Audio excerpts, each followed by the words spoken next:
дар муассисаи давлатии таълимии мактаб барои хонандагони болоёқати шаҳри Хуҷанд даври шаҳри озмуни ҷумҳуриявии Тоҷикон оинаи тарихи миллат оғоз гардид, ки дар рӯзи аввал зиёда аз 70 нафар ғолибони даври мактабии муассисаҳои таълимии шаҳр иштирок намуданд. ҳайати ҳакамон донишҳои тарихии иштирокдорони озмун аз рӯи хондани асари тоҷикони Бобоҷон Ғафуров ва осори дигари тарихӣ аз ҷумла донистани маълумоти муфассал доир ба асари тоҷикони Бобоҷон Ғафуров ва муаллифи он қобилияти нақлу тафсири воқеаҳои тарихии давраҳои муайян, баёни лаҳзаҳои муҳими асар, қобилияти ровигӣ, сухандонӣ, асоснокунии рӯйдодҳои тарихӣ ва мақоми онҳо дар тарихи халқи тоҷик, донистани санаҳои муҳими тарихӣ, давраҳои тарихӣ ва чеҳраҳои тарихсози халқи тоҷик, донистани мероси тарихию фарҳангии моддиву маънавии халқи тоҷик, маълумот доир ба ёдгориҳои тарихӣ, мавзеъҳои тарихӣ, ки баёнгари тарихи бостонии миллати тоҷик мебошанд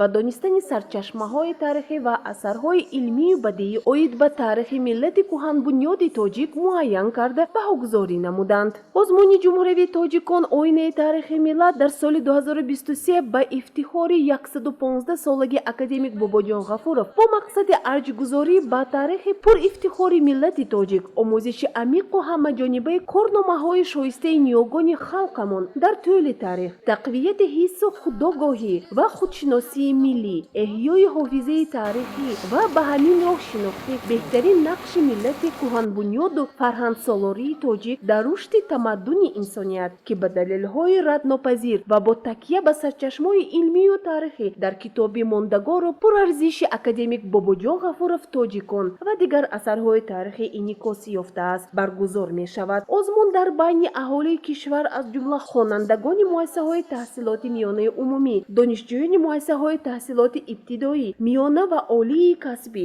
омӯзгорони ҳамаи зинаҳои таҳсилот, кормандони фарҳангу санъат, калонсолон, намояндагони касбу кори гуногун ва дигар табақаҳои аҳолии кишвар ба истиснои омӯзгорони фанни тарихӣ, ҳамаи зинаҳои таҳсилот ва олимону муҳаққиқони соҳаи тарих доир мегардад. Боиси ифтихор ва сарфарозист, ки сарпарасти озмун президенти ҷумҳурии Тоҷикистон мебошанд. Масъулини баргузории озмун вазоратҳои маориф ва илм, фарҳанг, муассисаи давлатӣ, китобхонаи миллии Тоҷикистон, кумитаи телевизион ва радиои назди ҳукумати ҷумҳурии Тоҷикистон ва Академияи миллии илмҳои Тоҷикистон мебошад.